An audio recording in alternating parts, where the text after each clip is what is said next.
about 11 points a game margin of victory. And lads, they've got a really good player, number 4, Brandon Johnston. Brandon's 6'3", he averages 15 points and 6.5 rebounds a game. He plays hard, he plays smart, the leader of this team, and they're expecting big things out of him today. Barr-Reeve Vikings won their sectional and regional and semi-state by an average of just over 10 points a game. Their leader, number 34, Nicholas Duncan. Nicholas will be the biggest player on the floor today, 6'6", averages 17 points a game. He's the all-time leading scorer in Barr-Reeve history. They count on him big time. This is going to be a fun game. Brian Hughes coaches Barr-Reeve. Travis Hanna in charge of Oregon Davis. Back with the opening tip-off in just a moment.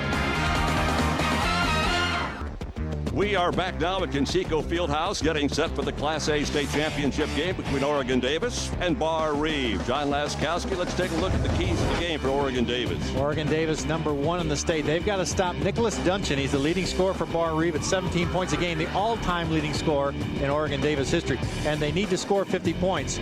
Barr-Reeve plays a wonderful defense, giving up only 41 a game.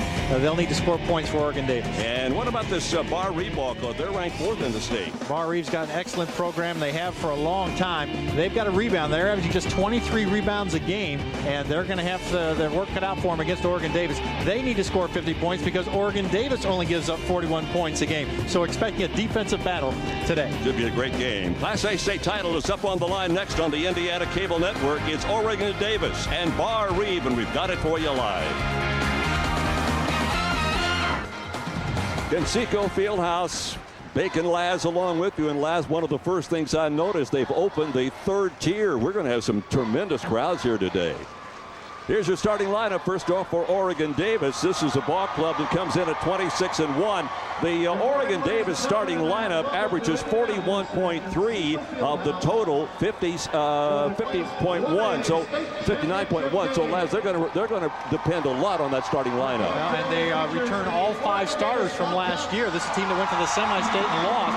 They're number 1 in the state. This is a very veteran team ready to play. Now let's go to Barr-Reeve starting lineup. You see them on your screen. A couple of sophomores in that starting lineup there.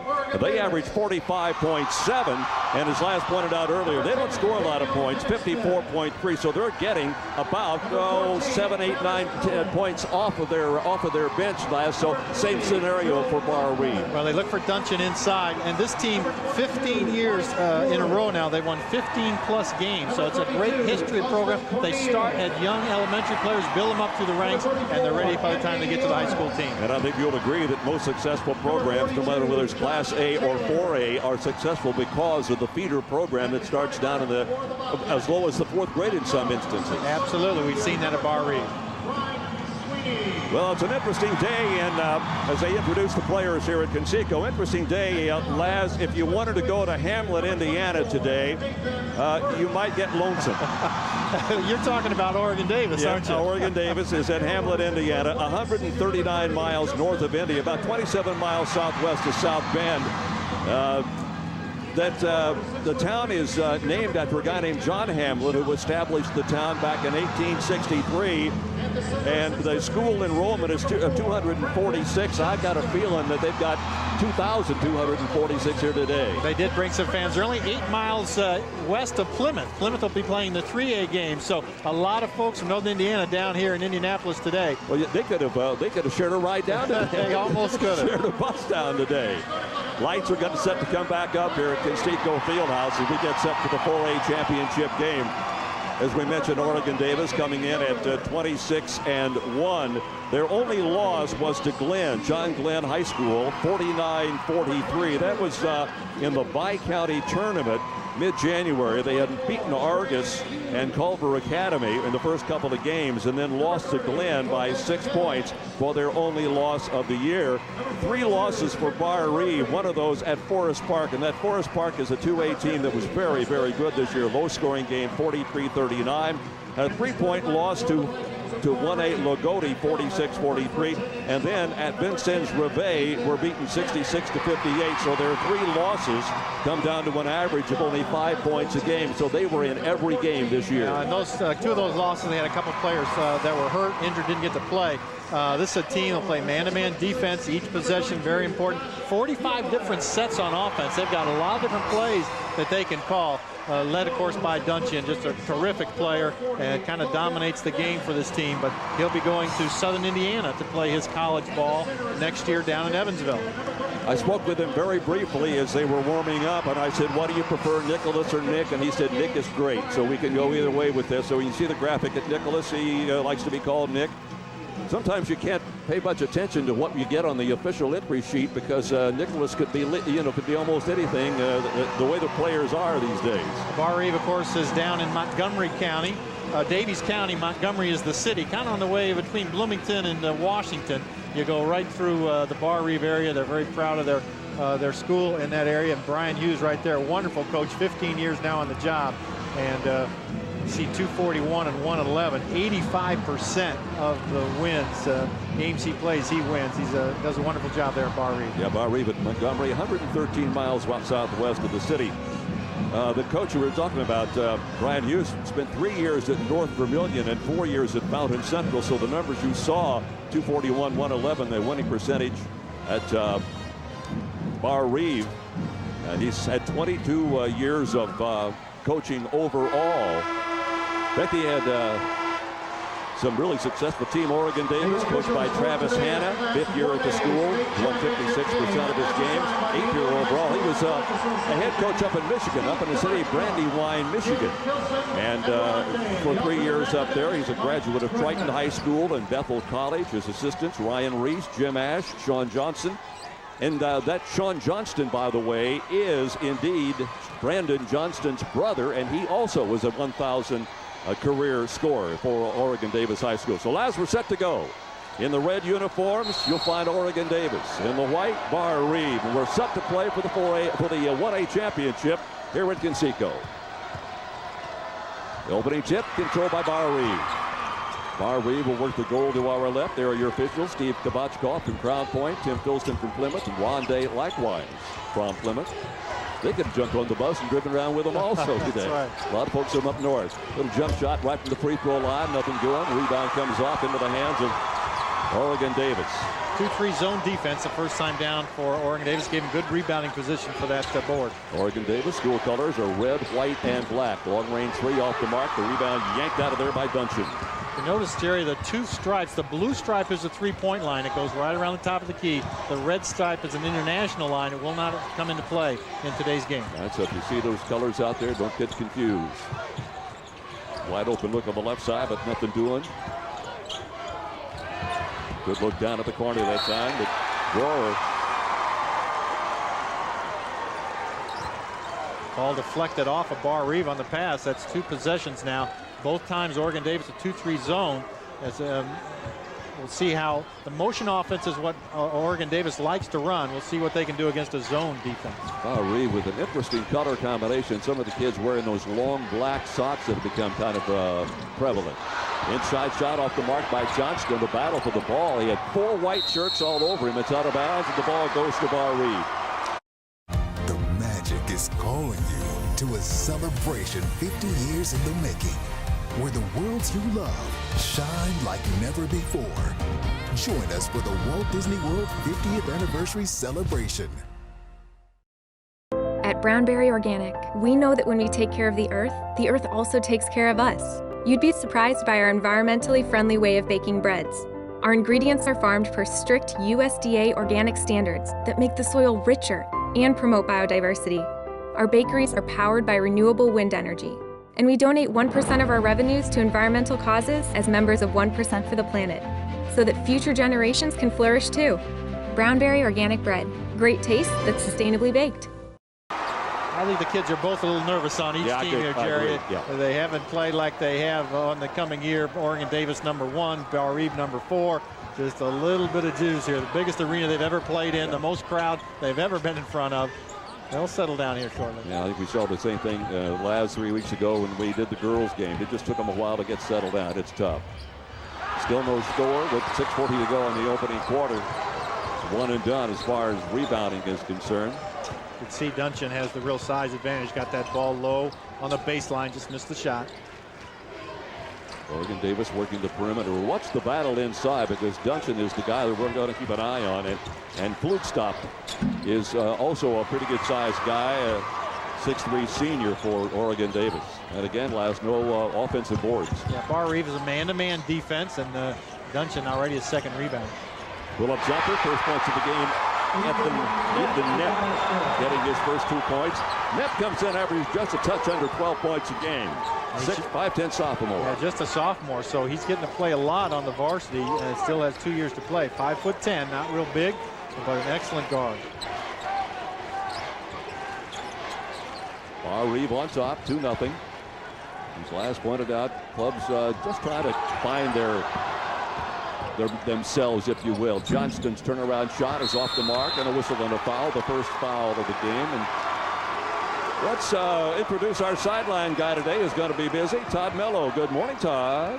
Good morning, Bake. I was talking to Coach Hughes, and he was telling me in the tunnel there that the composure was the key for Barr-Reeve. He said 16 minutes. He kept preaching that. Coach Hand on the other side said, we've got to crash the boards. We've been very successful all season. We've got to crash the boards against them in the first half. Oregon Davis out-rebounded their opponents this year, 30.2 to 22 a game, so about 8 rebounds per game difference, Oregon Davis over their opponents throughout the entire season. And once again, Oregon Davis with the basketball. And a whistle on the baseline again. Second personal foul is going to be called. I think one of the key matchups, Jerry, is Brandon Johnston, Oregon Davis leading scorer. Nicholas Duncan's on him at 6'6", probably the biggest player that Johnston's played against. You saw that shot the last time down the floor. He had to get it over the outstretched arms of Johnston, missed the shot. Got the inbounds pass, and they got the bucket from Johnston that time. That gets him on the scoreboard. Good out of bounds play, got the layup for Johnston, and now they're ready to roll. That personal foul on Barr-Reeve was on Knepp. Here's the shooting so far in the game, and it's pretty much what you expect early on in a contest like this.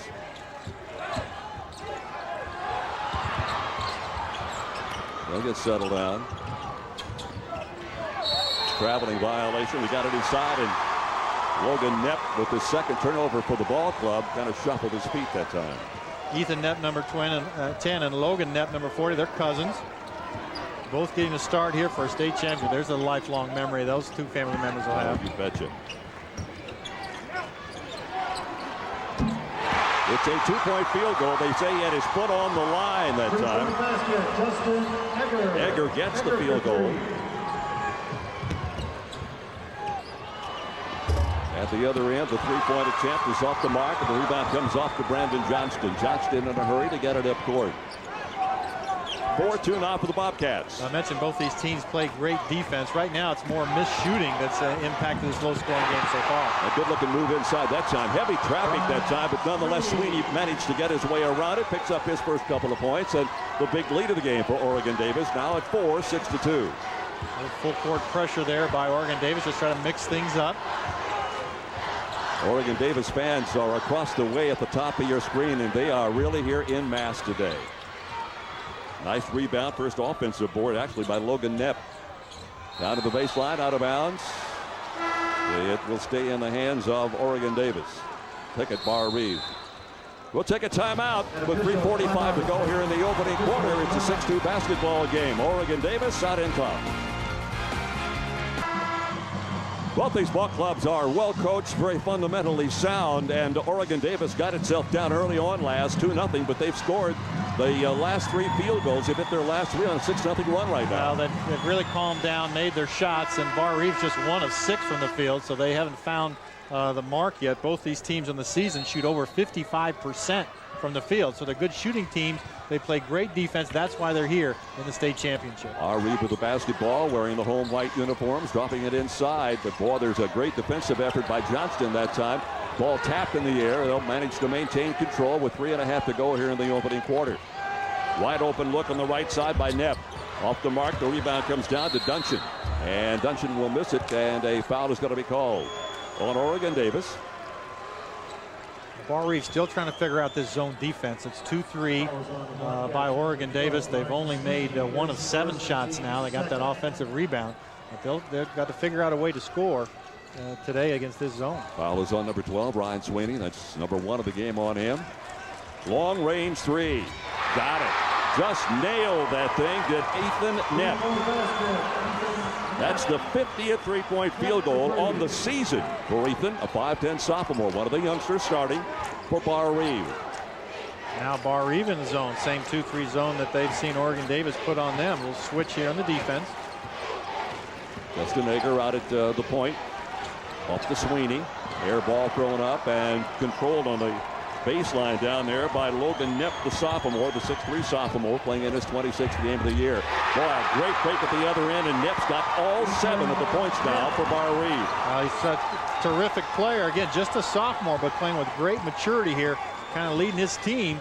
He scores almost 12 a ball game, so he can score, but they haven't got anything out of Duncan yet. Out of bounds and stays in the hands of Oregon Davis.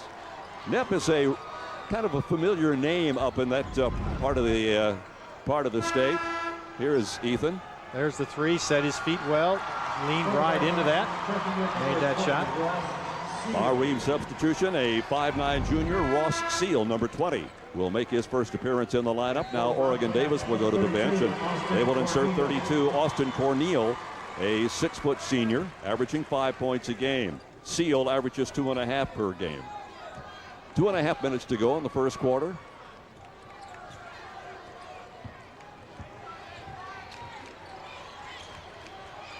Pretty effective defense, Laz. Well, it's just hard to get the ball inside. They're packed in there against that zone. There's the good pass. You went right into the lane. Out of bounds, but ball turned over to Barr-Reeve. They're trying their best to get the ball, obviously, to Brandon Johnston, but he unable to hang on to the ball. That's the second turnover now for Oregon Davis. Well, once he gets the ball against the zone, not only is Duncan in there at 6'6", but the other inside players in that zone for Barr-Reeve are there to guard him. So Johnston's going to have to adjust to a little different defense today. Well, they've dropped it inside, and here's a shoving foul. This may be on Johnston. He was the guy that time that was working hard on Duncan. It is going to be on Brandon. That'll be number 1 on him. Let's take a look now. Pass is going to go in. Good position. See how Duncan kept Johnston on his back. He tries to move into the lane, and there's the pressure with the body for the foul. Yeah, not much of a touch, but just enough for the officials to get the call. 2-minute mark now, first quarter, Class A championship, the IHSAA title on the line here at Conseco Fieldhouse. Beautiful Conseco Fieldhouse, great facility, well run, always immaculate. Jumping inside in the lane, off the mark that time. Not a very good shot by Duncan. He kind of forced that one, and Oregon Davis comes out with the basketball. He played high that time on the free throw line, and he was moving too much to his left to make that shot. At the three-point shot, deep in the corner, and I mean really right in front of the bench over there. Is that Corneal? Yeah, it was Austin Corneal. Hit that Justin Egger, number 30. I'm sorry, Egger. That's his 12th of the year and his 5th point so far in this morning's game. So there for Barr-Reeve, Ethan Knepp's the only player that has hit a shot. The rest of the team still looking for their first field goal.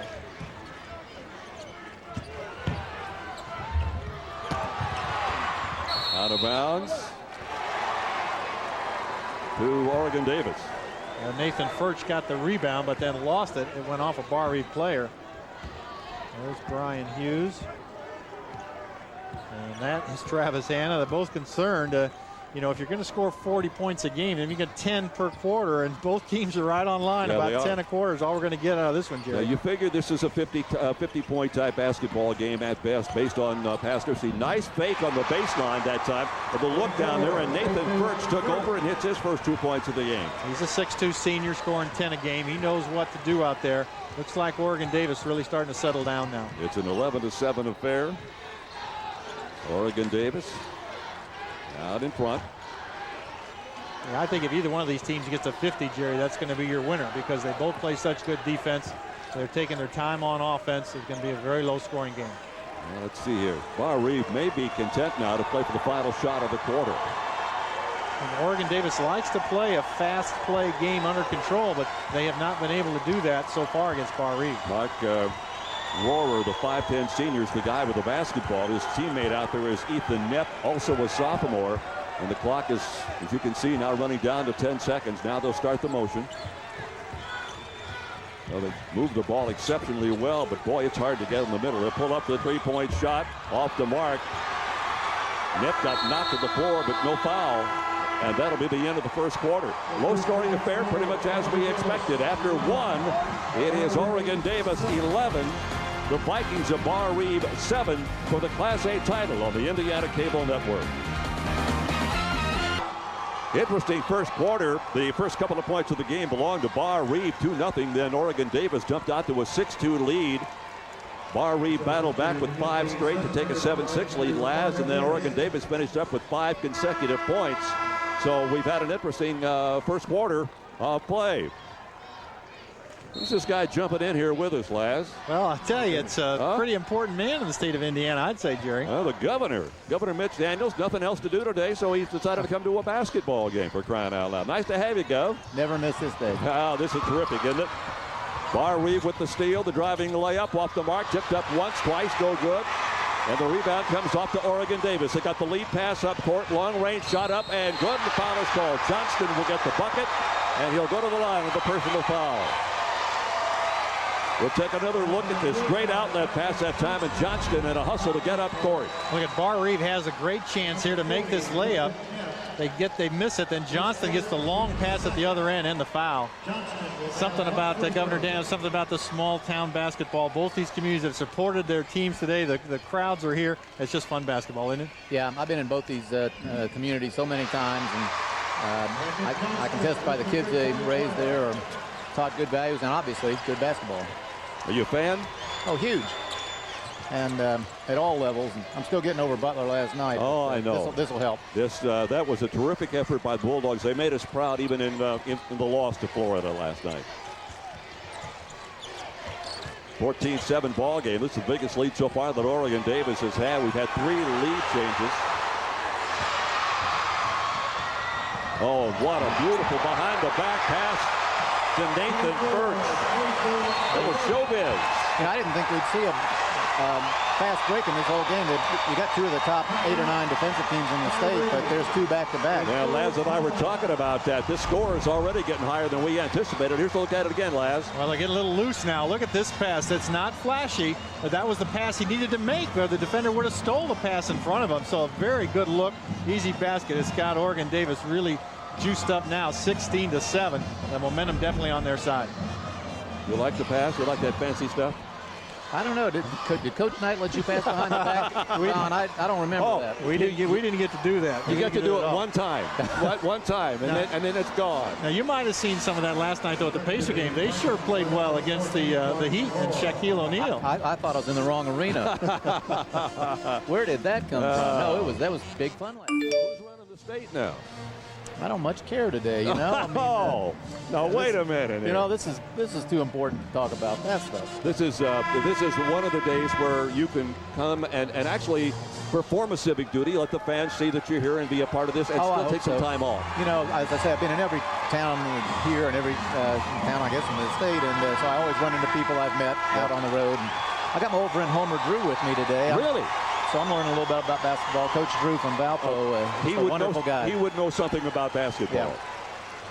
7:07 to go in the second quarter. 10-0 run now for Oregon Davis, lads. They have really kicked things up here. Well, that's why they're the #1 team in the state. They've got all their starters back. They're getting to the comfort level now. And 10 points is a big lead in a game like this, Jerry. Absolutely. 16-7 is your score. The Bobcats lead Barr-Reeve. Good defensive play in the middle that time. And a foul will be called. Offensive foul, they say. Now the big block by Flusloff there, 6'3". Adam Flusloff, a senior, that started the action. He blocks this shot, looks like an easy layup.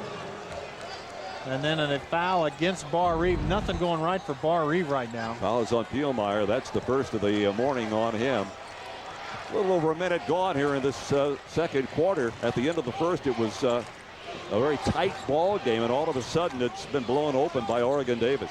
Governor, do you like the good defense, or you like a fast break game with lots of scoring? I like to watch good defense. There's a great three from the corner again. And that three-pointer's a perch. I love to watch them play hard, and they're letting them play, it seems to me. They haven't called too many fouls, and that's fun too. 19-7, a 12-point lead. That's the biggest so far in this game for either ball club. Perch, by the way, averages 10.6, which is 5th point of the quarter, and it's 7th in the game.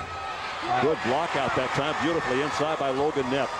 Well, a critical part of the game right here. This Oregon Davis team has got the confidence. Barr-Reeve just can't get any points on the board. Still 7 points is all they've got with 6 minutes to go here in the second quarter. They've got to use their defense now to slow the pace of this game down. There you go. Oh, what a great steal. All the way into the hoop. Driving layup. Got it. Well, they needed that. And Nepp, the sophomore, Laz, as you pointed out, has all of their points. He's got all 9 of their points. Made a great steal there, but he's going to need some help. Duncan hasn't done anything inside for him yet.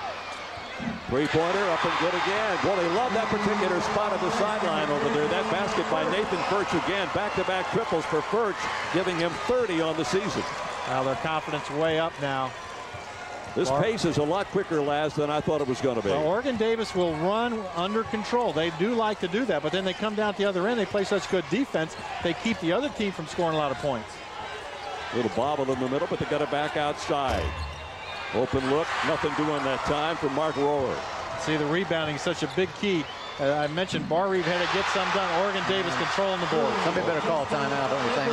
That basket by Egger, giving him his first 2 in the quarter. 7 in the morning session here with 5 minutes to go in the second quarter, and a 24-9 lead for Oregon Davis. Governor Daz, I would agree with you. It's time for a timeout. But Brian Hughes has been there 15 years. He knows what he's doing. He lets him play, and they hit a three-pointer. So that shows you what you and I know, huh? Wrong again. Yeah, wrong again. That's Spielmeyer from outside, trying to answer at the other end, off the mark by Furch.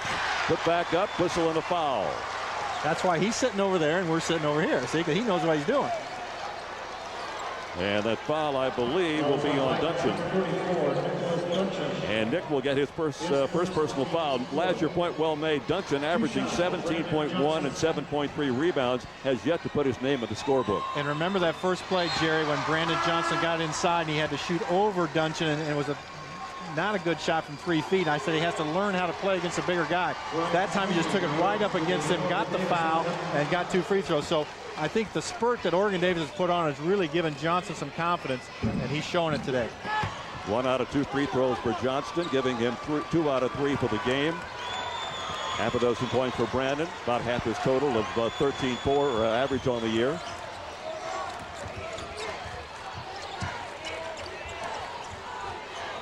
Good defense being played on both ends of the court. Muscle inside on a foul. See, when Duncan gets the ball, he got it high that time. Oregon Davis put 2 guys on him right away, so he's having trouble getting the shot he wants. So he's going to have to look for his other teammates like he did there.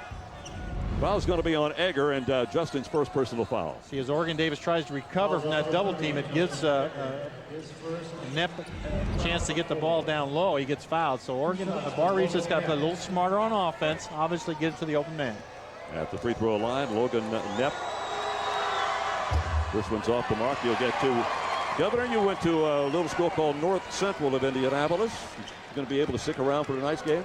You know, I can't. I've got a daughter getting married, and we have an event tonight. But well, I've seen. So the daughter would not be happy if you didn't show up. Is that what you're telling me? Somehow she thought that trumped basketball. I don't understand it. But, you know, sometimes you got to do things you don't want to, Governor. You know that. I'll tell you, they got a pretty impressive basketball team, and we'll have it for you on the Indiana Cable Network tonight. Well, I've seen them play several times, and you know, Eric Gordon is. He's special, isn't he? Foul on Sweeney on the reach, and that'll be 2 on him. A little frustration there on Sweeney, trying to stop that fast break, reach from behind. Does slow the fast break, though, and gives Barr-Reeve the ball out of bounds instead. They're going to get a timeout. Take a look at this one more time. That's the frustration that Laz was referring to. And with 4:05 to go in the opening half of this ball game, 25-13 is your score. Now apparently they have decided not to take the timeout. And they'll come back on the court. Not sure what that was about. I'm not sure when either. You take the timeout, you're going to take all 60 seconds, but they're right back out here now. We're not in the window for the television timeout. That's really basically what that was. I think the officials thought it was time for that. Inside 4 minutes, the next stoppage, we'll get a television timeout. Nice move inside, but to no avail. Battle on the floor, chased down by Logan Nepp in the corner. Pull-up shot from long range off the back of the rim. Battle for the rebound. It's taken down inside by Justin Egger. He averages right at 4 rebounds a game. Now, Oregon Davis has these kids all about 6'2", 6'3". They're doing a great job on the boards against Barr-Reeve. Not a lot of second opportunities in the field for either one of these ball clubs in this game. Well, the shooting's really slowed down now for Oregon Davis. They're not hitting the shots they have, but look, it's still 25-13, a 12-point lead. Again, as I mentioned, a big lead in a game with teams that play great defense. Look at 3 guys around Duncan when he gets the ball. On the floor, held ball, possession arrow. Will keep it in the hands of Barr-Reeve. Oregon Davis, Laz, on the year shoots 57%, and Barr-Reeve shoots 57%. You expect them both to perform well. A quick timeout, and then we'll come back. Yep, that's the governor, Mitch Daniels, not taking care of the government today. Doggone it, he's here just to enjoy a basketball Something more game. important. That's exactly right. We'll be back in a minute. The score is 25-13. Oregon Davis, with a great second quarter, has taken the lead. Jerry Baker and John Laskowski and the governor, Mitch Daniels. I wanted to ask you, Gov, you say you've been at every town in the state, right? How's that billboard coming down in Sullivan, Indiana? That one on Highway 41 which says, "Welcome to Sullivan, home of Jerry Baker." How's that coming? Well, the fundraising's going very, very well. Everybody wants it to be big, and and so we've got a little more money to raise. But we are making progress. Oh yeah, it has huge community support. I'll tell you guys. Good play by Duncan. He bounced that inbounds pass off the back of an Oregon Davis player and got his first hoop of the night. Yeah, Duncan's been one of the guys we've been trying to keep an eye on because he's the guy, as Laz pointed out, they got to go to him. Those are his first 2 points of the game. Less than 3 to go here in the first half, and it's 25-15, 10-point lead now for Oregon Davis in the red uniforms with the basketball. Hey, Laz, that defense on both ends just gives nobody any room to breathe. It was man-to-man by Barr-Reeve, and they're really sticking it to Oregon Davis now after that nice run. Foul should be on 14. It is on Mark Rohr. Let's go now to Todd Mello. Todd? Thanks, Bake. I was in the huddle with Barr-Reeve, and they were talking about rebounding. He said, we are in position, but we are not getting off the floor. We've got to move our feet. Thank you, Todd. Boy, that spot over there must be really hot, Governor. That's about 4 or 5 three-pointers we've had over there. Well, we know where 24 likes to shoot from, and we see why. He scored 8, making 11 points in the quarter, and 9 of those have come from 3 three-point field goals. Good steal that time by Justin Egger. Three-pointer at the other end, off the front of the rim, no good. Put back up. Nice effort that time. Nice second and third effort by Nathan Furch to no avail. And out of bounds, belonging to Barr-Reeve. Governor, I know Jerry was kidding when he said you're taking a day off. There's never a day off when you're governor of Indiana. And we talk about Montgomery, the city where Barr-Reeve is from. They had the big weather storm, the tornado there, and you were involved with that. They did. You know, I see it all over the state, but I've never seen a better example of neighbors helping neighbors. I mean, by the time I got there, they were already helping some of the Amish folks in particular, helping put the roofs back on houses, and this is just hours after they came through. It was very heartwarming. Very special relationship in the communities in Indiana. Driving baseline shot, no good that time by Furch. And a whistle.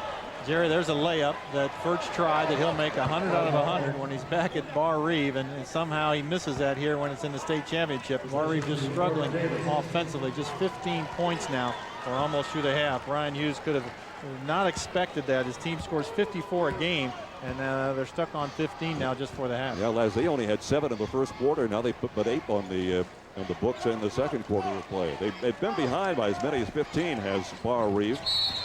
And a whistle, kicking the ball. They didn't score the 54 on a team like this, though. No, that's a good point. Yeah, Oregon Davis had one game this year where they held an opponent to 19 points in the whole game. I mean, that's 5 points a quarter. I think it was White River Valley, A.J. Graves. As a matter of fact, it was Marquette Catholic. They beat Oregon Davis 60-19. That's something. No, A.J. Graves' team, you're never going to stop. Even if he's not there, you're not going to stop those teams from scoring. Well, no, wait, timeout. I'm sorry, it was Barr-Reeve who held White River Valley. I got you. Okay, Barr-Reeve. Okay, I got you. Here's the drive now by Knepp. But again, look at the shot. Way off, but the foul. And that's out of bounds. And you're right, Governor. Yep. At Right River Valley, Barr-Reeve. 59-19. 19. Yep. So both teams have held one opponent to 19 points. Credit the governor there, Jerry, with that stat fact that he picked up for us. I did all this work in preparation, and you just know it. If you're going to do this to me. My kids taught me how to use the internet, Jerry. Good point. Barr-Reeve at the free throw line. This is Ethan Knepp.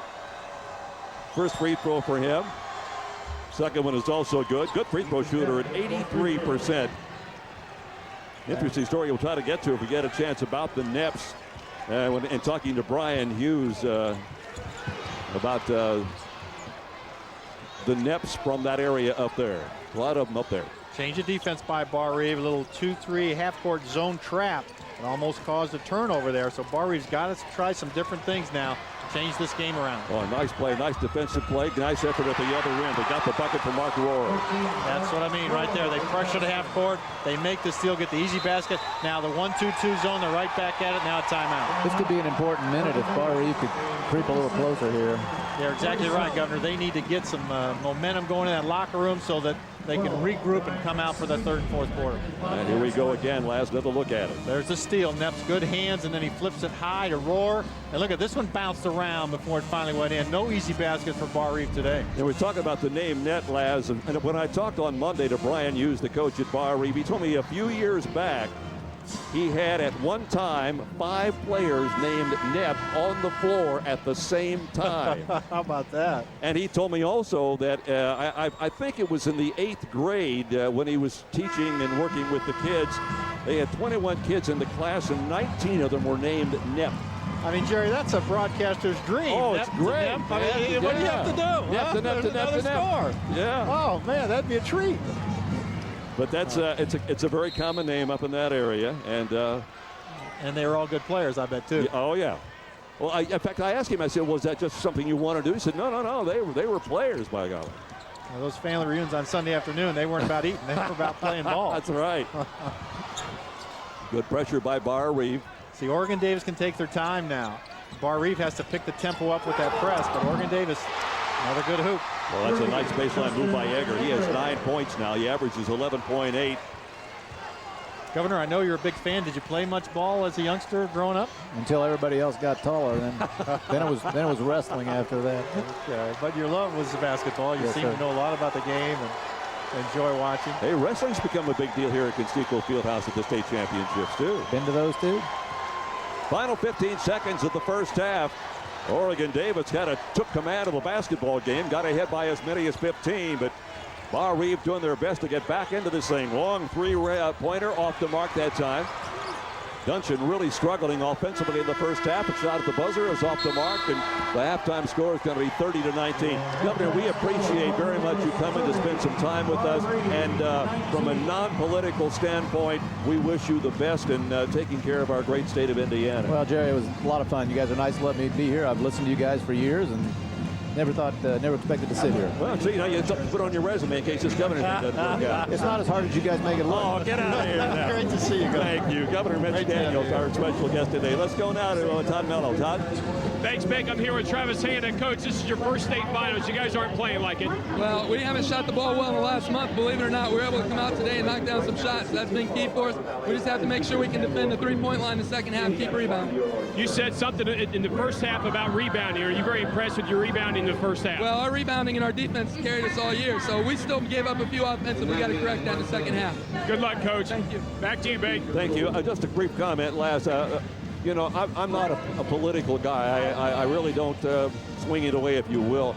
But I've known Mitch Daniels now as a person over the last couple of years. I've gotten to know him, and he's genuinely a nice individual. He is. He's involved all over the state of Indiana, and that's what a governor should be. It's great to have him with us today. It certainly was. We appreciate him taking time out of his schedule, and as he points out, he's a basketball fan. There's your halftime score, 30-19. The governor now getting directed where else he's going to be going today. Laz and I'll be back along with Todd Mello in just a minute here on the Indiana Cable Network.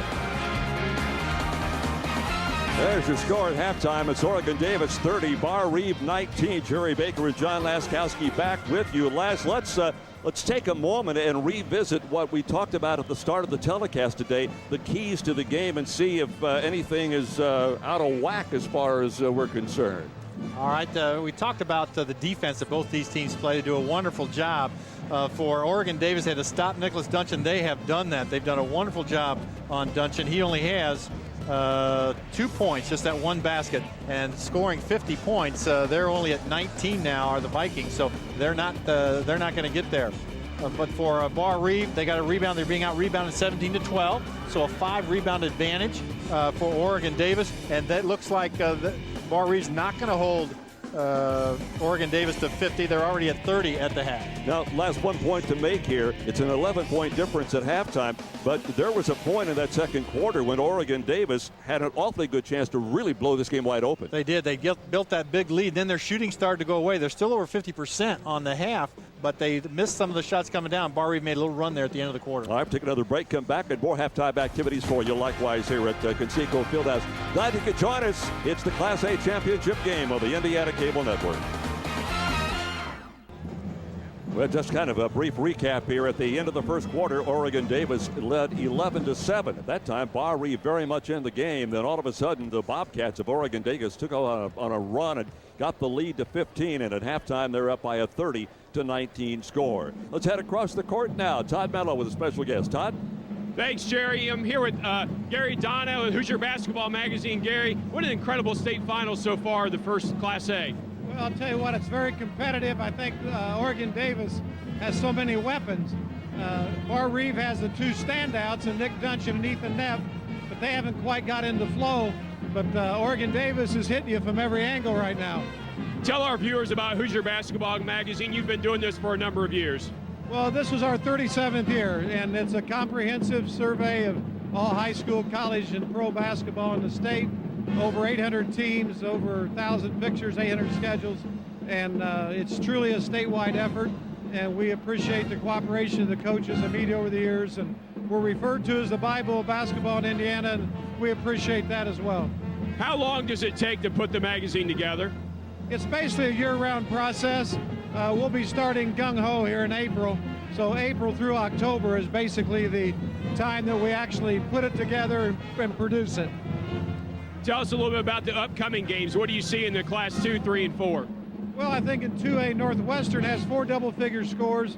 They have 2 outstanding juniors in Josh Maggard and Xavier Sanders. They might be a slight favorite. However, Winchester, the sophomore Tyler Cook's very good. Morrison, the junior, is so energetic. And Chip Mahaffey's done a tremendous job with the young team. So we'll see if the coaching and the chemistry of Winchester can match the individual talent of Northwestern.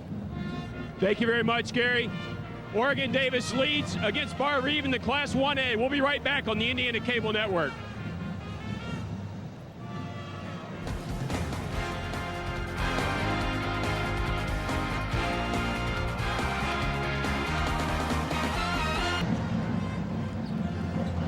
Class A championship game on the line with the score 30-19 in favor of Oregon Davis. The first quarter highlights have to belong to Ethan Nepp. He scored all 7 points for Barr-Reeve. Second quarter highlights got to belong to Nathan First for Oregon Davis because he scored 11, including 3 three-point field goals last. They've done the damage and got Oregon Davis this big lead.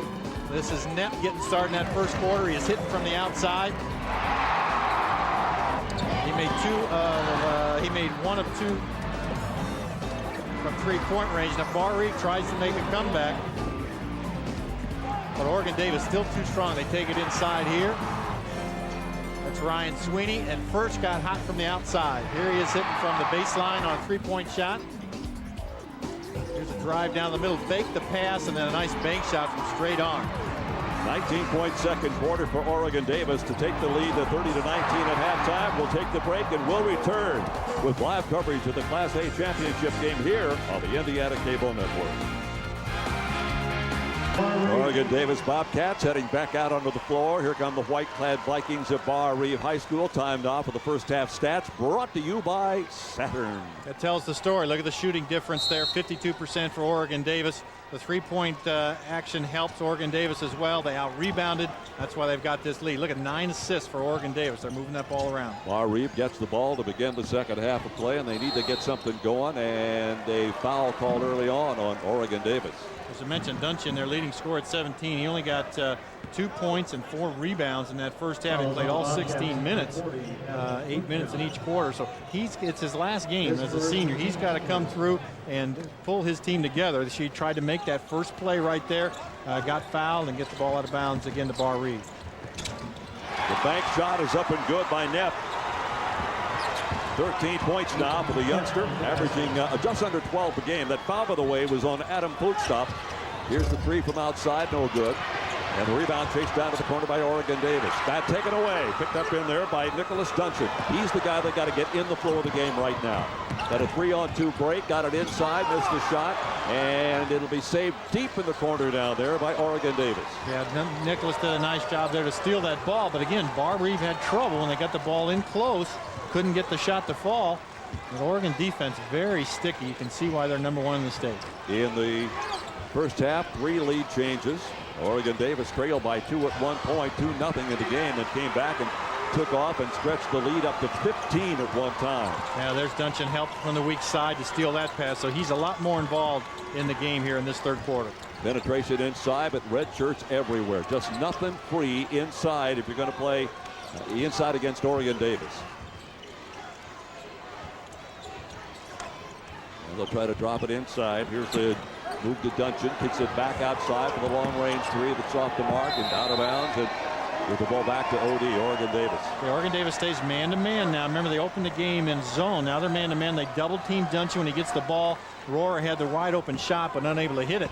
Everything going well for Brian Hughes, or for Travis Hanna and the Oregon Davis Bobcats. Oregon Davis started the season, preseason ranked #4, a tie for 4th, and they finished #1 on the poll. In fact, they moved into the #1 spot in the poll on January the 30th. And a traveling violation. Last little history in the making here. They're trying to become the first school in the history of Indiana basketball to have both the boys and the girls win the state championship in the same year. Watch the spin here. Duncan takes a real hit to the floor. And that was brought up earlier this week, Jerry, that the boys team came down to that state finals to watch the girls play and win the championship. And Coach Travis Hanna thought that was a real advantage to have his boys here sitting in the stands to watch what it takes to win a state championship. And now, 3 weeks later, they're back on the same court trying to get it done. If nothing else, Laz, just to get acclimated to the atmosphere, I suppose. Absolutely. And I'm sure the members of the girls team are here. They're in the stands cheering on their fellow classmates here in this game. Blue stock with the personal foul, the bucket by Logan Knepp. That was Duncan on the shot there from the outside. He's finally got it, 34. Finally hit his first shot from the outside. So let's see if that gets him going. Couple of minutes gone here in the second half. Third quarter play just getting underway. Oh, big move inside. They'll wipe off the basket, I think. Yeah, they will. No backup. Yeah, good play on the weak side there. A little two-man game was a back pick. Got Oregon Davis wide open. They have not scored yet in this third quarter. 4 points for Barr-Reeve. None yet for Oregon Davis. So this is Barr-Reeve's chance to get back in the game. Second foul on Knepp, by the way. Busting inside. Basket's going to count. And a foul.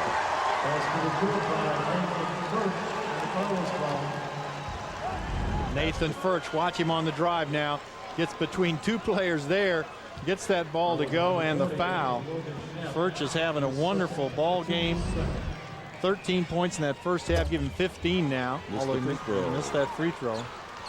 Yeah, Knepp was or Furch was the big gun in that second quarter with 3 3-pointers and a 2-point field goal. So he took over things offensively in that second quarter for Oregon Davis. 5.5 to go here in the third quarter. 3-pointer in the air, and he got it. Pielmeyer. He has 2 field goals. They've both been 3-pointers. That gives him 31 on the year. All right, Barr-Reeve starting to warm up now. This could become quite a battle. 6-point ball game. Good job by Barr-Reeve to come out in this third quarter and get back in the game.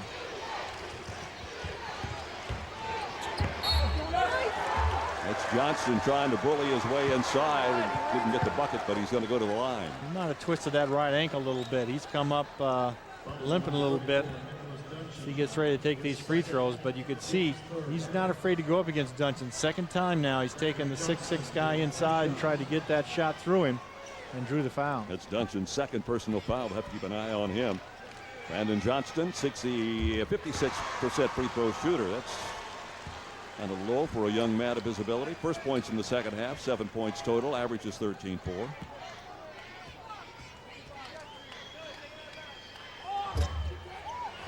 Over the back foul's got to be called against Oregon Davis. We've got to put it on Justin Egger. Just trying to be aggressive, come up with that rebound. Good position though by Logan Knepp. I'll tell you, this is Barr-Reeve's chance right here. They've got 5 minutes to go. They've already made up quite a bit. Half the lead that they have is gone now. The deficit they had was gone. They're right back in this game. Great job by Brian Hughes in that halftime talk to get his team back in the game. Big battle inside, and the loose ball is chased down in there by Ryan Sweeney. Okay, the battle of the boards is really intensifying now. I think the kids know each possession so important now. Good defensive play turned in by Duncan that time. He came in to swap it away, and a turnover right in front of us here. Oregon Davis with a little pressure that time, and it caused a palming violation. Austin Corneal carried that ball and out of bounds to Oregon Davis. I don't think Barr-Reeve's really a running team. They need to set their offense up and go inside when they can. That's only the 5th turnover, by the way, for Barr-Reeve in this basketball game, so they've taken pretty good care of the thing.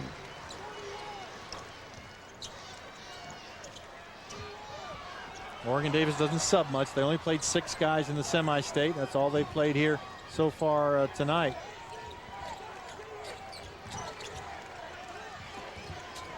Move to the hoop. Nice, strong move that time. Austin Corneal. First bucket for Corneal, number 32 for Oregon Davis. Now, so many different players that can play for this Oregon Davis team. They've all got something they can add, these 6 players. Wide open 3 rattles out of there. Not a white shirt inside for that offensive rebound. So Oregon Davis comes back on the attack. The Bobcats with the lead. We're halfway through the 3rd quarter. Turnover again. Tough pass there. Too many Barr-Reeve players to fight through there. A floater on the left wing, nothing doing, and great position inside that time by Johnston, whose rebound total is about 6.5 per game to go along with the 13.5 points he scores per contest. Pull up out front, nothing doing there. And again, the white shirts were outnumbering the red shirts by about 4-1 that time. Oregon Davis is getting the shots. They're just not falling here in this 3rd quarter. Here's a wide open look, got the 3. That's Duncan. He's really warming up now. That's got to feel good. You don't want to go out with a bad game your last game. So they've taken that 15-point lead in that last and got themselves back into the game at 35-29. That may be a foul on Duncan again, trying to prevent that pass from coming in. That's a critical foul. It is his 3rd. That's number 3 on Nicholas. Timeout. 3:10 to go. 3rd quarter. Class A game. Terry Baker, John Laskowski, the rest of our crew settled in at Conseco. There's your score, 35-29, 3rd quarter, 3:10 to go. First game of a very busy day. Second game, Northwestern and Winchester. Northwestern 24-2, Winchester 22-4. You've seen them play. They're a very, very good basketball team. That'll be your 2A championship game. That's coming up next. And of course, get a break and come back this evening for the 6 o'clock game. Plymouth 24-2, Evansville-Boise at 22-4. Then East Chicago Central at 22-3 and North Central at 21-4. So, and a lot of awfully good basketball left for the day, Laz. Looking forward to it, Jerry. That big foul is on Duncan. It's 3rd. He's got to be careful now. Still a long way to go in this ball game. His team needs him. Let's see if Johnston doesn't try to get it on the block and take it up against Duncan. Ball is kicked. Will be out of bounds to Oregon Davis. They'll set up under their own hoop. See if they've got an out of bounds play that does get Johnston that ball. There it is. No, he passed it up. Oregon Davis wearing the red uniforms. Barr-Reeve and the home whites, the designated home team. The Southern teams are the home team in this tournament. Southern semi-states. 2:45 to go in the 3rd. Bounce pass inside, and all of a sudden a triple team comes right on him. Here's the shot off the mark, and the rebound put right back up. Nice play that time by Johnston. He did an excellent job. A good shot missed, but he's right there to rebound. Most of the time that shot's taken on one side of the floor, rebounds to the other. Johnston knew that, got in position, and followed it up. 37-29. Last, you get the feeling like this is the key part of the game for Barr-Reeve if they intend to get back into it. Well, it is only because they came back at the start of this 3rd quarter, got down to 6, but now it's sprung up to, well, it's now down to 5. So just as you mentioned it, Jerry, a 3-point shot by Rohr gets Barr-Reeve as close as they've been since this game started. That's only his 2nd bucket of the game. 5 points total, his 27th three-pointer of the year. Down just inside 2 minutes to go here in this 3rd quarter. Open look on the left wing. This is where they've been really hot from outside. That's Austin Corneal. 3-point field goal, 5 points for him. He's a 34% shooter from behind the arc. That's what he does. He's made 19 now on the year. just when Oregon Davis needed it too. That lead was down to 5. Now it's back up to 8. Oregon Davis in the zone. Oh, the alley-oop, so to speak, inside. They got it to Duncan.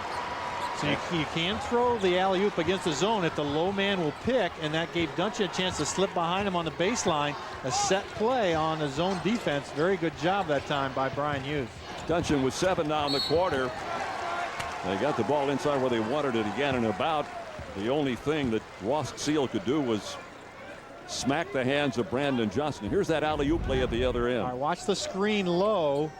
Right there, see, it was blocked out. A good screen set time that by Ross Seal. So the defender on that side couldn't go back to catch that lob pass. Very good offensive play. Johnston over 1,000 career points. Misses the free throw. In fact, 1,133 coming into this championship game.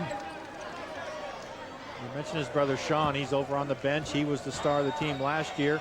They made it all the way to the semi-state championship game, lost by 2 points to Tri-Central. Tri-Central lost to the state championship. Then they had Grayson Flittner scored 29 points a game. That's the team that beat Oregon Davis, and they were bound and determined to get through that semi-state they have.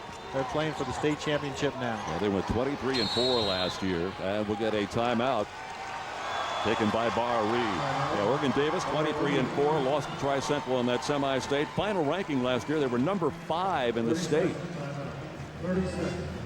So it helps to have a veteran team coming back like they have. But give Brian Hughes credit with Barr-Reeve. There you saw him over on the Barr-Reeve bench. He has got this team back in this ball game. They're down 7. That is a lot for teams that play good defense. He's had some good teams in 3 years at North Vermilion and 4 years at Fountain Central, lads. They had an undefeated regular season team at Covington in 78, 20-0. And an undefeated regular season team at Fountain Central in 91. They went 20-0. So he knows what it's like to put wins on the scoreboard. Well, it takes good shooting to win state championships games. Here's Brad Johnston on the inside, but it's outside shooting of Barr-Reeve. Mark Rohr hits that 3-point shot. And you saw the 3-point field goals there starting to go. Cornell hits that one from the baseline. They've calmed down quite a bit playing their regular basketball now. Inside a minute to go here in this third quarter. Nice turnaround shot inside by Ross Seal. He's come to life. Reserve off the bench. Only scores 2.5 points a ball game, but he's made some nice contribution here. That defense just really impressive. Here's the lob to the left side. Here is Knepp to the hoop. It is tipped out of there. Almost offensive goaltending that time. Now we'll go the other way with a 3-on-2 break. Nice bounce pass inside. Bucket is good. Foul is called. Foul's going to be on number 20 for Barr-Reeve. That'll be Ross Seal, number 2 on him.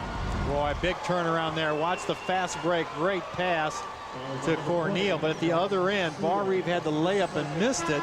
Here's another look at it and the foul. So Barr-Reeve could have got those two. The controlled fast break, I mentioned Oregon Davis likes to run when they can, which is unusual for a team that plays such good defense and has low-scoring games. There you've seen a couple times today. They've got the ball down quickly. They've used the numbers advantage and got some layups. Cornell trying to convert the 3-point plays. Having a nice third quarter. That gives him 8 points in the quarter. There's a guy averaging 5 points a game on the year that's come to life. That's what a coach loves. A guy you don't expect to be scoring a lot in the state championship game. He says, son, I'm so happy you were here today. We're heading toward the 15-second mark in the third quarter. It appears that Barr-Reeve is content to play for the final shot of the quarter. Trying to find the open man. They throw it away. It's going to be a backcourt violation. Now that's the pressure by Oregon Davis. Even just a pass back to the top of the key becomes very difficult. Now Oregon Davis gets a chance with 6.5 seconds to score at the end of the third quarter. Egger will toss it in. Trying to find the open man. Does. He got it right down to the corner, and a nice defensive play that time on the block. The shot at the buzzer. That block turned in that time by Nicholas Duncan. Nice play on defense. And Duncan did come to life, as last pointed out. After getting 2 in the first half, he gets 7 in the third quarter. But Barr-Reeve still trails the Oregon Davis Bobcats 44-36 for the Class A championship. Going into the fourth quarter, an 8-point lead for Oregon Davis. And last, Barr-Reeve had a couple of opportunities there in the third quarter. They did. They got to within 5 points on 2 different occasions. It's back up to 8 now by Oregon Davis, but it's going to be a great 8 minutes right now. Both these teams realize what's at stake. Barr-Reeve starting to warm up, play their regular game. A lot more scoring than I thought, Jerry. 14 points for Oregon Davis in that in that quarter, 17 for Barr-Reeve. So the defense is being overshadowed now by good offenses on both teams. This could be a much higher scoring game than I anticipated. Oregon Davis had an 11-point third quarter out of second quarter out of Nathan Furtz, and they really shut him down. He only had 2 points in the third quarter, so they've done a nice job on him. And at the other end, Duncan trying to get back into the game, and here's Johnston. Again, on the baseline there, he is really determined. After a slow start to get started, he's got that one from the baseline. Brandon Johnston now with 12 points, came in averaging 13.5 per game. Ball goes back over now to Oregon Davis. Time to take a look at the Ball State hustle report, Laz. Look at Barr-Reeve, 8 steals on this game. The rebounding advantage to Oregon Davis, and the fast break points 2 advantage to Oregon Davis. Oregon Davis with the basketball. Look at the pressure man-to-man. Barr-Reeve really seems to come out in this fourth quarter and really sticking to man-to-man, trying to force some turnovers.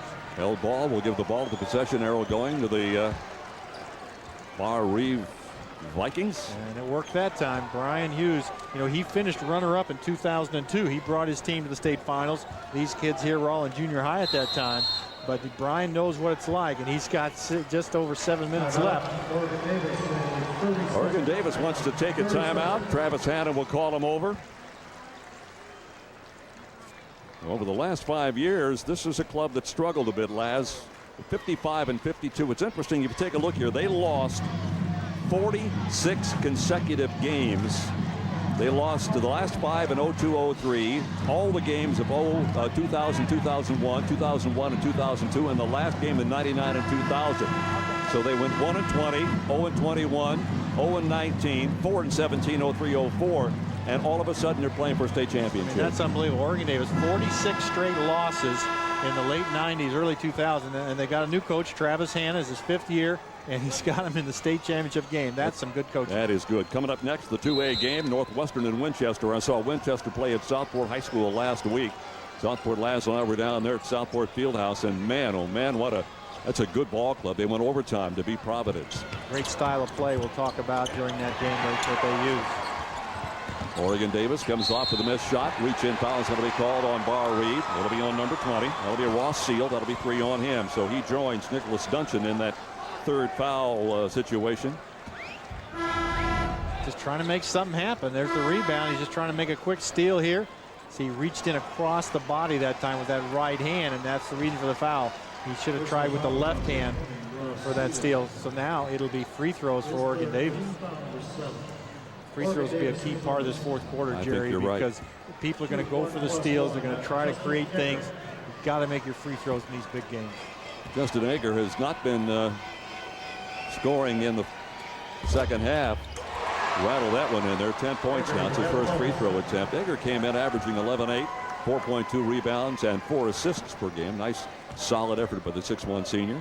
It makes Oregon Davis 6 of 10 on the game. They're a 65% team from the free throw line. Not very good, so that really could come down to this fourth quarter, how well Oregon Davis makes their free throw. Yeah, Barr-Reeve is a 73% free throw shooting team from the free throw line over the long haul of the season. So we'll see what happens. Traveling violation called out high that time on Joseph Pielmeyer. Now that pass would have gone out of bounds anyway as Ross Seal had cut toward the basket. So turnover costly to Barr-Reeve that time. Brian Sweeney coming into the lineup now for OD. Now Brian Hughes off the bench, full court press on the out-of-bounds play to try it again. They've got to create those turnovers. Well, they're getting in the point of the game where you're down by 48-36, Laz, that you've got to pick up the pressure at both ends of the court. Yeah. Oregon Davis got a couple baskets early here in this fourth quarter.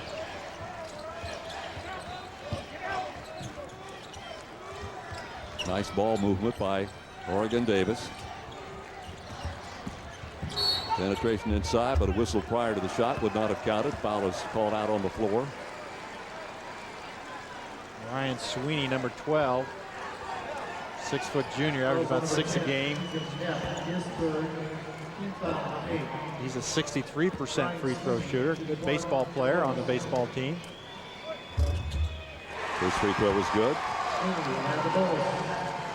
There's the Oregon Davis section.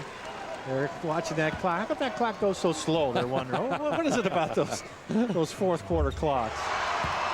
Let him go, 4 points for him. Well, there's 50. I talked about each team trying to score 50 points. Oregon Davis has their 50. Knocked back across the timeline, but touched last by Oregon Davis. Now, Les, we kind of figured 50 with first and 50 would win the doggone game. Well, that's a good rebound that time from Brandon Johnston. Quickly up court. It's not the pass Johnston needed right there. He's getting talk from his teammate there. Justin Eggers said, in a regular game, let's do that. But in this game, with 6 minutes to go, let's run time off that clock. 13 turnovers now for Oregon Davis. Travis Hanna, the Oregon Davis coach, still looks a little worried. 50-36, a 14-point lead. Keep in mind that Oregon Davis at one point of the first half had a 15-point margin, but as Laz pointed out, it was chopped to 5 on 2 different occasions in the third quarter. But Barr-Reeve just could not get any closer than that. Oh, look at this defense. Great man-to-man by Oregon Davis. Help from the weak side. Tough shot. And let's see the call out of bounds to Oregon Davis as he bounced it off a Barr-Reeve player. Yeah, he bounced it off Ross Seal, and Seal took offense to that. I don't think he meant anything by it, but he was just trying. He was falling out of bounds and bounced it off his noggin. The youngster's okay. Let's take a look at it. See the play here. Look at 2 defenders. Tough shot. There's the rebound. Seal's got his hand in there. Now it's going out of bounds. Unfortunately, it bounced off the top of his head. If that goes off his arm or leg, it's no big deal. But as the play came, it hit him right on top of the head. That's going to hurt. Yep, it's going to give you a couple of bruises by tomorrow morning. 5.5 to go now in the fourth quarter. Oregon Davis took command of the ball game early on in this contest, and they have not given up the lead since we've had 3 lead changes, but those were early on, and once they established the double-digit lead, they've been able to hang in there and keep that lead, even though it did shrink to 5 a couple of times. Inside to Johnston, and a held ball. Possession arrow will leave it into the hands of Oregon Davis. Barr-Reeve's got some great defense too. It's tough for Oregon Davis to get the shot. The advantage is Oregon Davis can take their time on offense. Barr-Reeve's got to come up with the steal. The school has only 1 state championship. Oh, nice defensive play inside by Duncan. It's a second block shot for Duncan in the game. They've got to get him in this thing offensively in the last 5 minutes, Laz. He's playing good defense. You're right, Jerry, but yeah, he's got to score. It down to the corner, deep left side to Seal. Oregon Davis doesn't even let him get it, though, as they stop that pass into the block. It'll stay in the hands of Barr-Reeve. I mentioned the school has only 1 state championship, and that was the girls basketball title they won here about 3 weeks ago. Normally that's just an easy layup, but when you're playing against a 6'6" guy, he can block that one and knock it away. So Barr-Reeve in a position, Laz, with 4:40 to go, where they need to score almost every possession. Here's the open look for the 3 outside. That'll start things off in pretty good shape. That's Duncan. At 6'6", he's got a great shot from the outside. Several 3-point shots he's made, but the form is excellent. You're right, Jerry. They've got to score outside and get some turnovers. That's a dozen points now for Duncan. That's his second 3-pointer of the game and his 19th on the year. We'll take a break ourselves with 4:38 to go, 50-39. Well, both these clubs playing their hearts out, but Barr-Reeve having trouble just indenting that double-digit lead. Down 50-39. Here's Todd Mello. Todd? Thanks, Jerry. The last 3 timeouts, Coach Hughes just talked about composure. He talked about it before the game, and Barr-Reeve thus far in their first part of this fourth quarter, they have not displayed a whole lot of composure. We'll see what happens. Yeah, composure, of course, is a major factor in the first quarter, Laz, and in the fourth quarter for that matter. And right now, to be honest with you, Oregon Davis has really made it tough for Barr-Reeve to do anything offensively. They haven't been able to score inside. Duncan's come to life on the outside, but Oregon Davis, a very good defensive team, and it's been a real key in this game. Each club has just 1 field goal in this fourth quarter, and we're almost halfway through the quarter. But, you know, when Barr-Reeve cut that lead to 5, Oregon Davis is on a 9-3 run now, and that's got it back up to 11.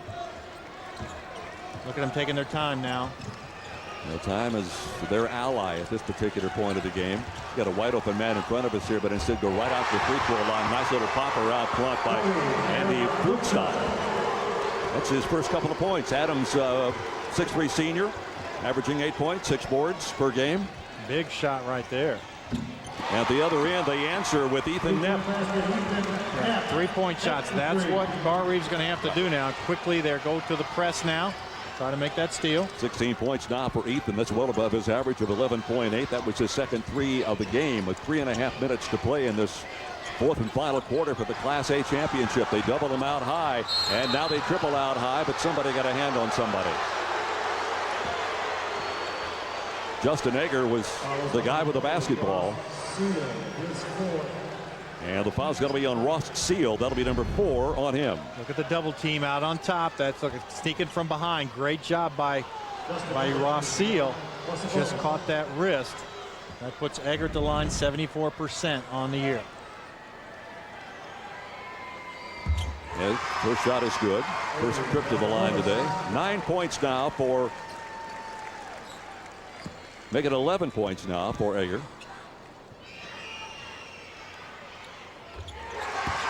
Make it 13. I'm sorry, 12 and then 13. He's been strong from the line. Yeah, he's averaging 12 a game, so 2 big free throws right there.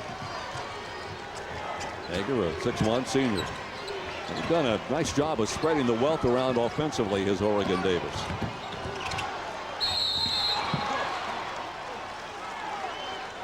Foul called against Oregon Davis. That'll be on Sweeney. He blocked him down low on the body. It was a good block on top. Let's watch now. Sweeney gets the foul there and got help from behind. But now free throws for Barr-Reeve. Number 3 on him. So Pielmeyer is up there, good free throw shooter over the season, hitting on 82%. That's his first opportunity today. He averages 7.9 points, and that's the 7-point right there. So he can get his average on this free throw, and as Lash pointed out, free throws are going to be big coming into this final couple of minutes of this game. All right, now full court press by Barr-Reeve, man-to-man. 54-44, 10-point lead. It's been double digits throughout much of the game since the first quarter lead. And I think Oregon Davis tried to call a timeout. Did they? No, apparently not. It's out of bounds. Flusov got that ball, not one of the guards, and that caused some problems. Luckily, though, Barr-Reeve knocked it out of bounds, so the 10-second starts again. Travis Hanna really came storming off that bench. I thought he was trying to get a timeout under the situation. Floater up, in and out, no good. On the floor, the rebound battle. Held ball, possession Earl, send it back the other way. So Barr-Reeve's going to get possession of the basketball. Oregon Davis doesn't seem to be slowing the tempo down. That time, Furch just took it right in there. Bank shot stops without going in. There's the tie-up, the Barr-Reeve ball. I thought they might try to eat a few seconds off when they got the ball offensively. No, they're playing their regular game, and it's an up-tempo game when they can. Three-pointer, yes. Ethan Nepp's got 6 points in this quarter. They both done on the three-point field goal variety. That's his third 3 of the game. He has 19 points. And Barr-Reeve takes an immediate timeout to stop that clock and set up the defense against Oregon Davis. Yeah, they got it where they wanted, down into single digits by 7. Nepp thought about taking that. He said, no. He said, let me try one dribble, and then he let it go. It just felt better. Watch it. Just one dribble, and then he lets it go. He's a couple steps behind that line, but he knows his team needs something.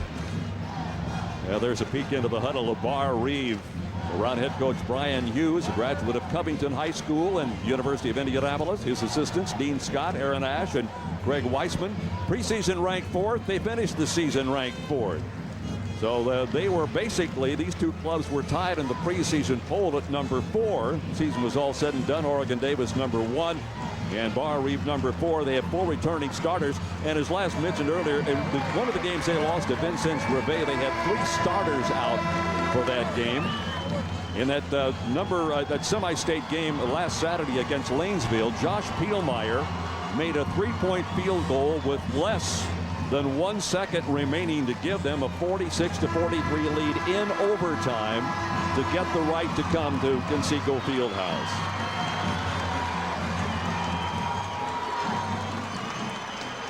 Barr-Reeve ranked number 9 in the state in defense during the regular season. And now Barr-Reeve needs to put on some defense because they've got some time last, 2:35 to go, but they're still down by 7. Protecting the ball, the key now for Oregon Davis. Whistle from the baseline official. And the foul is going to be on number 10. That'll be Ethan Neff. That'll be 4 on him. Puts Firth at the line. Firth at the line. He's 74%. Well, he was a big factor, Laz, in that second quarter when he had three-pointers and a deuce for 11 points. So he looks pretty calm right there. This isn't quite the same as shooting in practice back home in Hamlet. Nice looking shot. Pretty cool customer right there. 2 big free throws. 17 points now for Nathan Firth, who came in averaging just a touch over 10.5 per game. 2.5 minutes to go in the game. 56-47, 9-point lead. You get the feeling Barr-Reeve is going to be forced to go to the outside shot whether they want to or not. Those threes can get you back in there in a hurry. They are. Look at good defense, good pressure. Barr-Reeve can't get that shot. Dungeon's been trying to take a three-pointer. Here is the three in the sky. They got it. Well, they got what they wanted that time from deep in the corner down there. That was Josh Pielmeyer. First field goal, fourth quarter. 10 points, 11 points on the game. And they've cut the lead back to 56-50. So they're in a 2-possession situation right now. Yeah, Barr-Reeve just fighting with all they've got right now. Good effort. Travis Hanna looks calm on the Oregon Davis bench.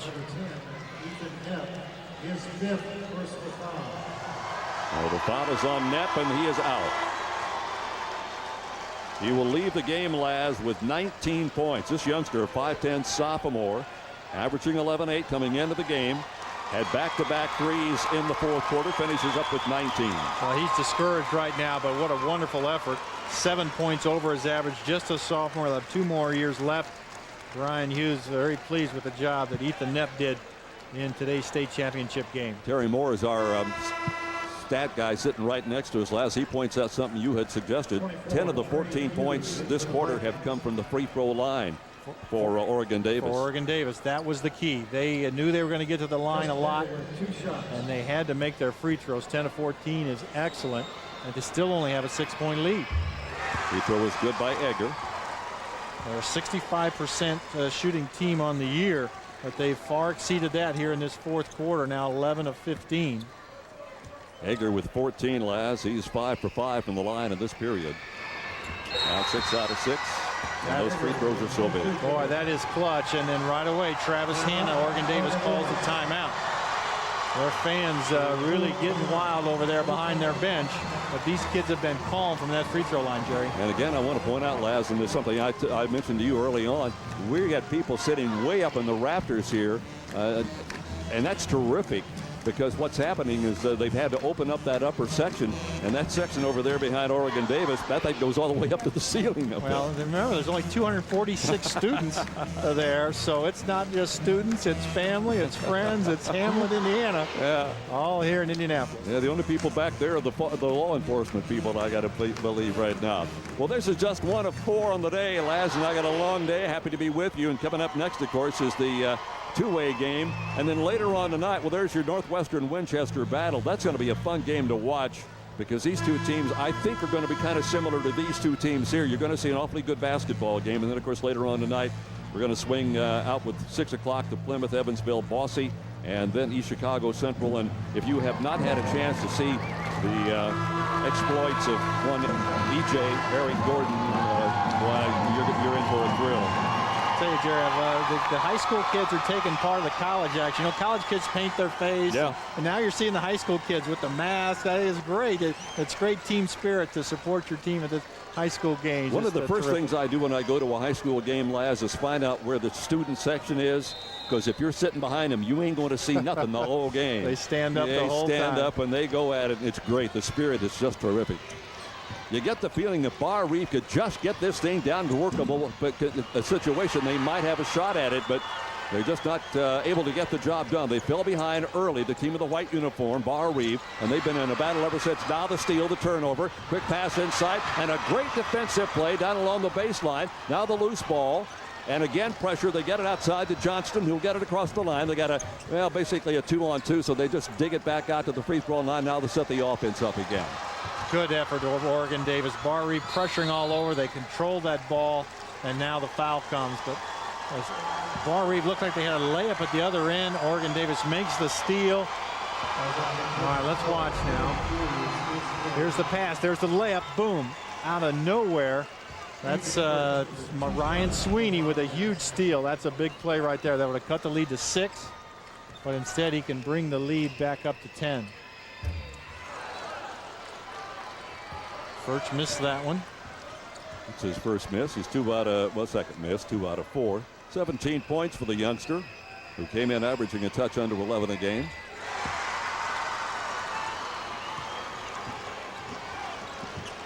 Trey Hughes in the lineup now, a 6-foot freshman for Barr-Reeve. Mad scramble picked up by Barr-Reeve, and a whistle and a foul. And it's going to be on Sweeney, I believe. And that'll be number 4 on him.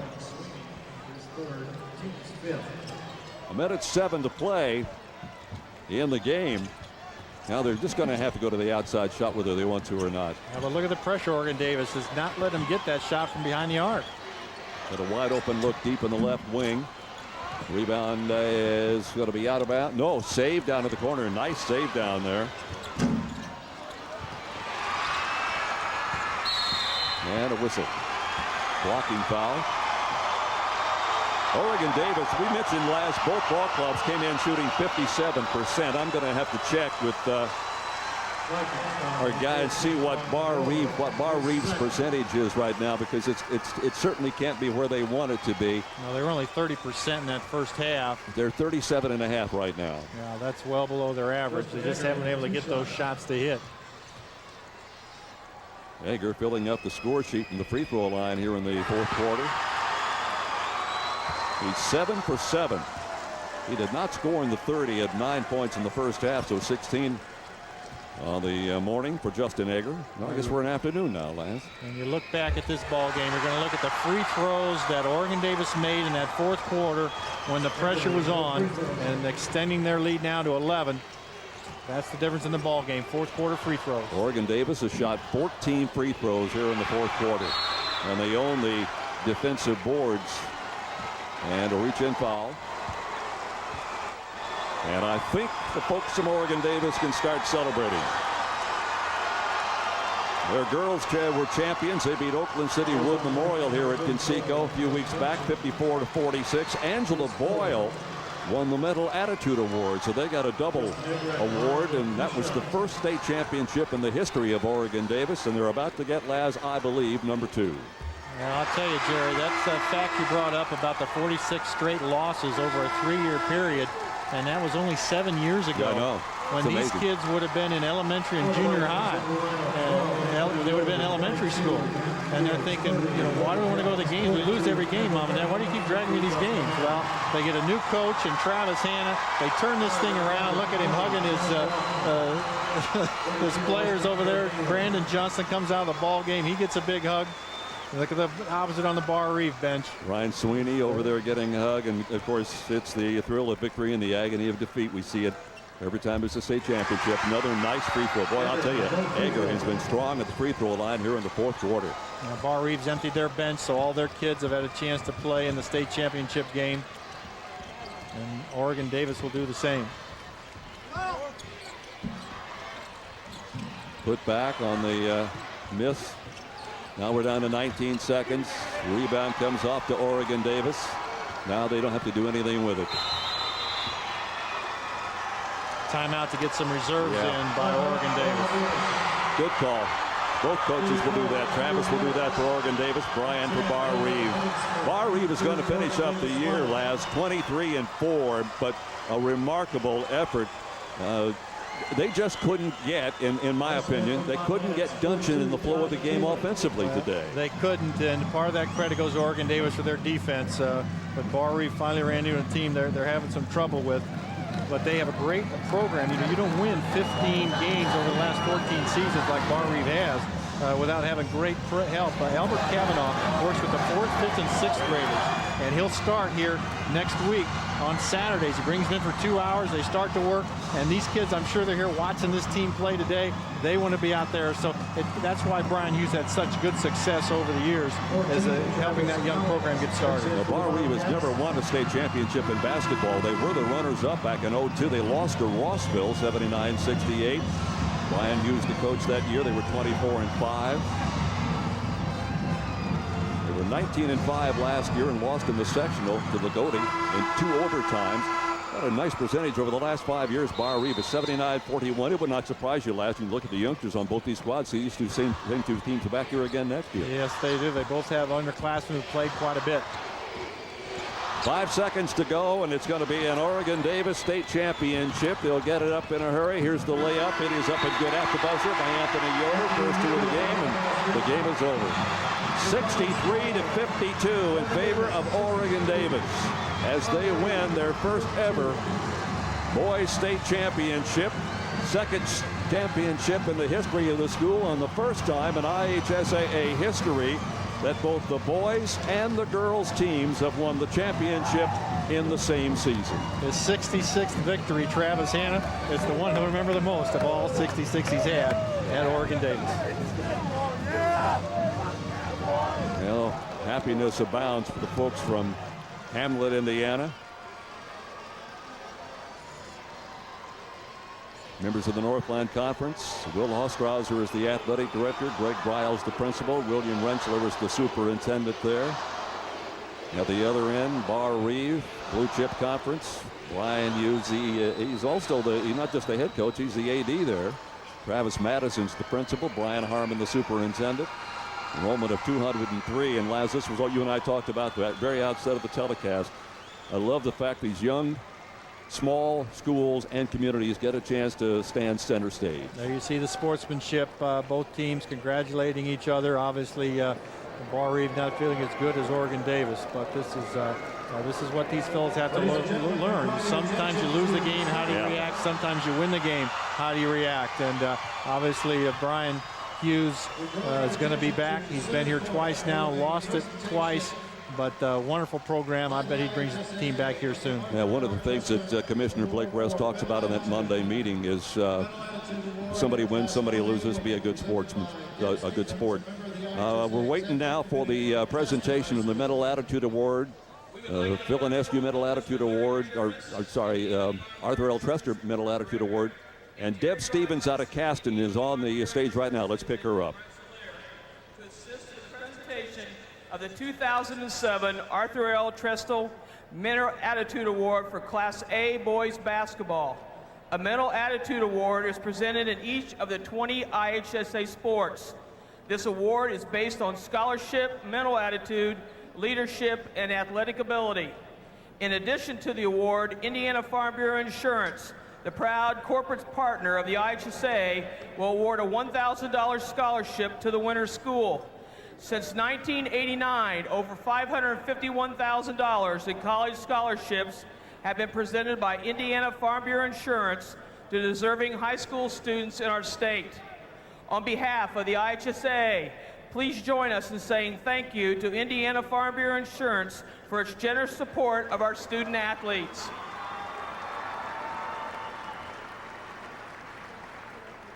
After we announce the name of the recipient, we invite his parents to join him on the arena floor.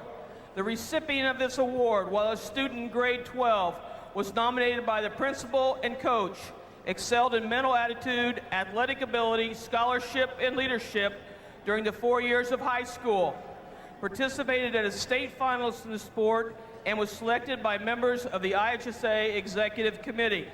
The winner of the 2007 Arthur L. Trester Mental Attitude Award for Class A Boys Basketball is Adam Flughoff of Oregon-Davis.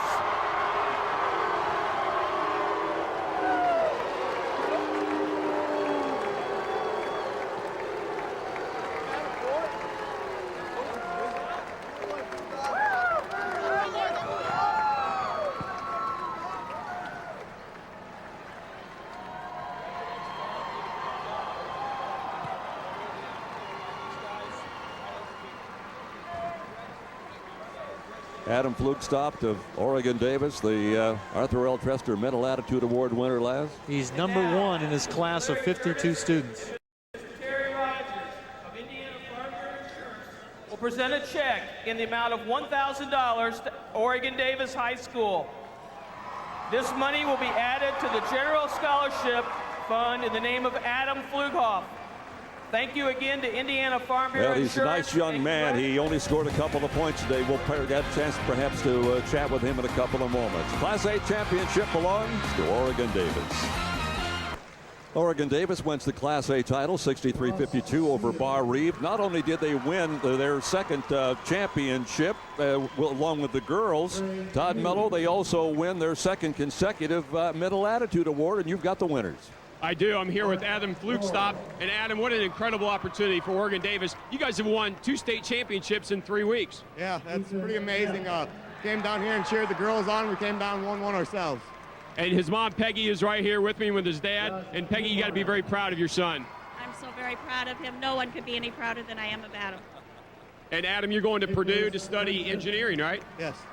Excellent. What brought you to engineering? What interests you in engineering? Oh, well, my uncle's an engineer, and I just kind of wanted to follow in that, and I think I'm going to like it. Excellent. He's probably going to make a lot of money as an engineer, Bake. Probably more than a TV announcer. What do you think? Well, I have a suspicion, yes, that's a good possibility. Laz, any more info on Adam? He is a 4.5 student, 4.05 GPA. He's going to major in mechanical engineering at Purdue next fall. He's in the 4-H club there, 10-year member. He's in the National Honor Society. He plays basketball, baseball, and cross country for his school, so he supports them in other ways too. And very proud of him and his parents. They did a wonderful job.